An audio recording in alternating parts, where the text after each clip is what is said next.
El campo educativo requiere de atención en todos los aspectos de las personas, que integra, además de los aspectos conductuales y los procesos cognitivos, el socioafectivo y las relaciones interpersonales que incluyen los valores. El paradigma humanista plantea la extrapolación de la experiencia y el trabajo clínico de la psicología y otras ciencias sociales al campo educativo. En tanto a estos ambientes, el clínico y educativo coinciden en un trabajo de formación, de reconstrucción y de reaprendizaje. Algunas de las ideas de la pedagogía humanista tienen su inspiración en el pensamiento humanista en los siglos XV hasta el siglo XX. Tomás Campanella, que nos dice que la educación es el medio para ennoblecer a los hombres, ¿sí? Y recomienda la formación justamente en las artes y la actividad física. O también Vittoriano Rombaldino o Vittorino da Frelte, como mejor ha sido conocido, que reflexiona sobre la importancia de que la educación sea del interés del alumno, quien no debe considerarla como un castigo. O también Francisco Rabelais, que invita a desarrollar una educación útil, ¿sí? Lo que hoy en día nosotros podríamos llamar una educación contextualizada e individualizada, ¿sí? O también para Michel Montaigne, quien nos habla que la educación debe formar al hombre mejor, librarlo de prejuicios sociales y falsos orgullos, hacer al educando un ser reflexivo, humanamente formado y antes que repleto de conocimientos.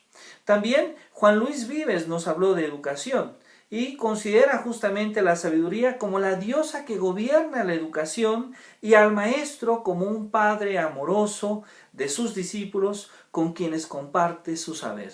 Vives concibe a la educación en su Tratado del Alma como un medio constructivo para alcanzar la vida plena, digna y edificante, y cuya meta final sean los valores morales. Juan Amos Comenius, por su parte, en su obra Didáctica Magna, aborda dos cuestiones muy importantes: la generalidad y la generalización, a través de las cuales debe de enseñarse de todo a todos. Pues el objetivo del aprendizaje no consiste en tener un saber profundo y perfecto de todas las disciplinas, sino de apropiarse de los fundamentos y el fin de cada una de ellas. Propone animar en el alumno un cultivo de los sentidos, para terminar más tarde en el culto de la voluntad. Pues el alumno desarrolla así sus propias facultades y llega a convertirse en una persona original. A finales del siglo XIX y principios del siglo XX, surge una reforma educativa que busca establecer como una meta de la educación preparar para la vida misma. Lo anterior significa que no solo es necesario potencializar su actividad, su libertad y autonomía, sino también enfatizar el valor, la significación y la dignidad del niño. Considera que el aprendizaje efectivo surge de las necesidades e intereses del niño y también busca apropiarse de que es una persona libre y por tanto debe vivir en un ambiente de libertad.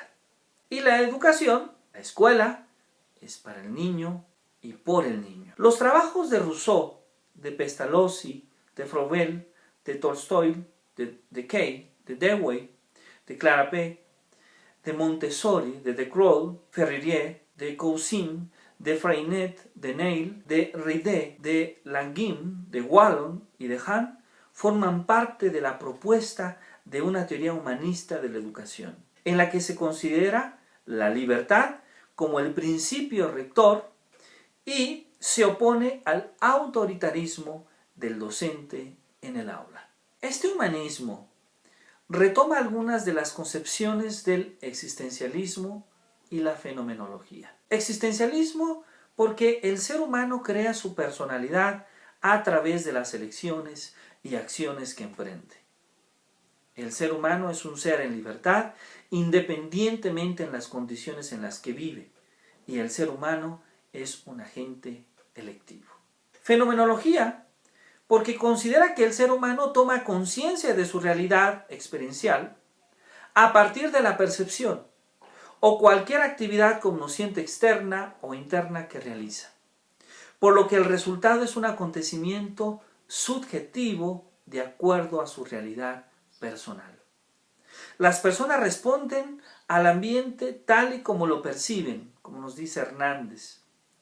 Su actuación es consecuencia de las propias percepciones subjetivas, por lo que el estudio del otro a partir de los procesos psicológicos conlleva a la comprensión de su problemática desde su punto de vista, desde su percepción. Esta manera de pensar la educación tiene una amplia influencia del pensamiento de Jean-Paul Sartre y su filosofía sobre el ser humano. El ser humano crea su persona por sus propias elecciones o decisiones que va tomando. O como diría Jean-Paul Sartre, yo soy mis elecciones. Somos quienes elegimos ser. El ser humano entonces se entiende como un ser con libertad, en tanto a que existe, independientemente de las condiciones en las que vive. De acuerdo a Morris, yo soy un agente electivo, incapaz de evitar elegir mi destino.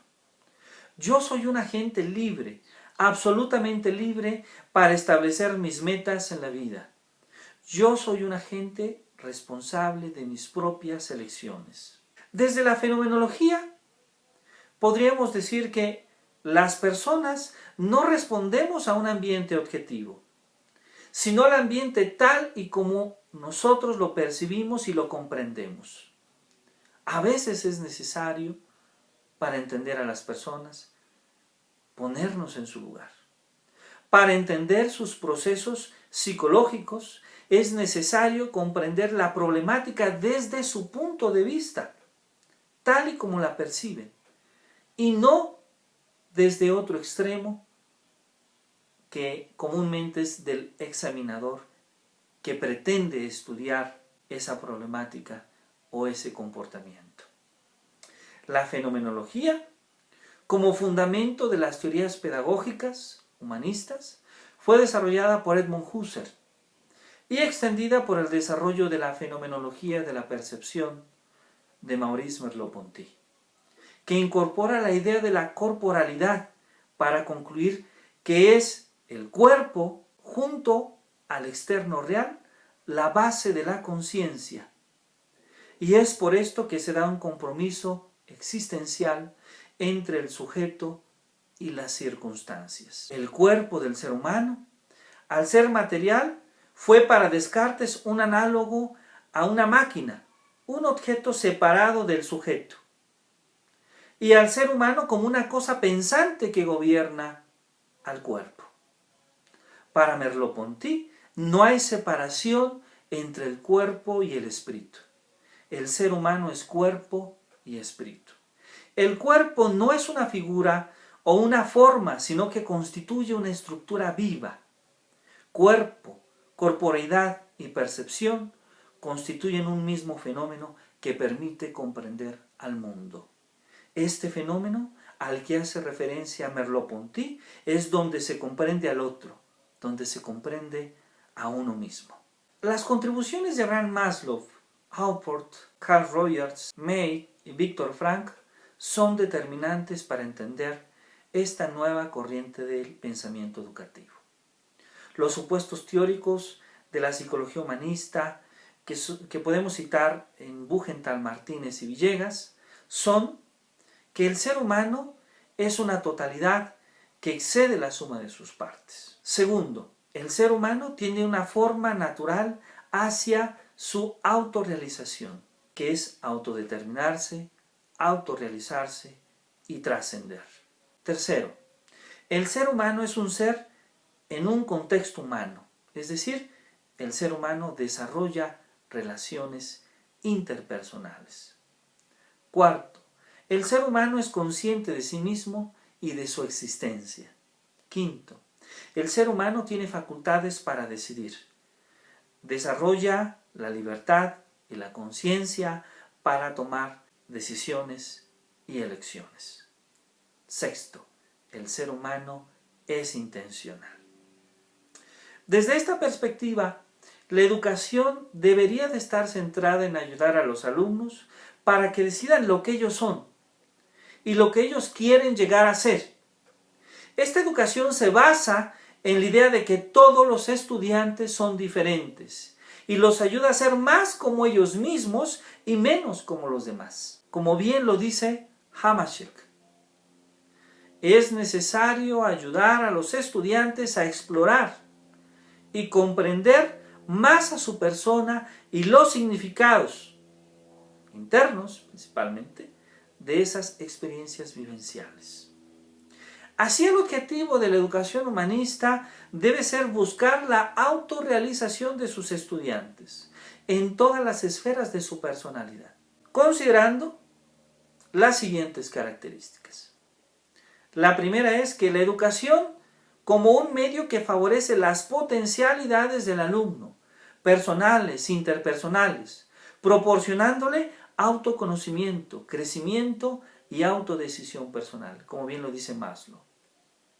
La educación debe de recrear un ambiente de libertad para que el alumno autoinicie un aprendizaje significativo.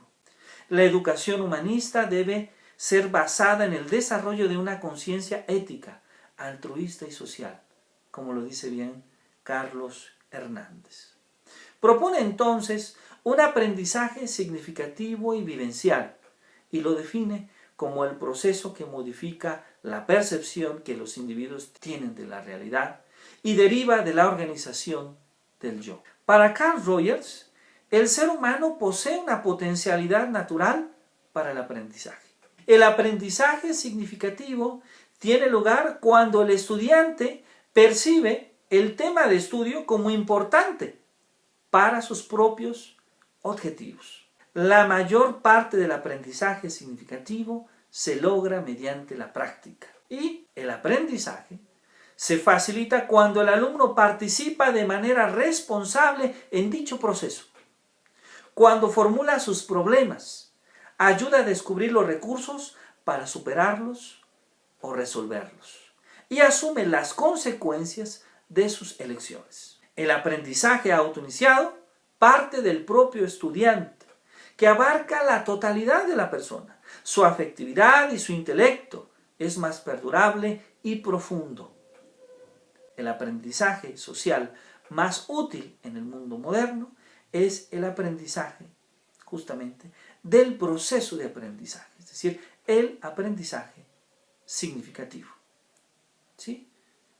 Este proceso metacognitivo que vivimos, que experimentamos cuando aprendemos y cuando nos cuestionamos sobre cómo es que aprendimos.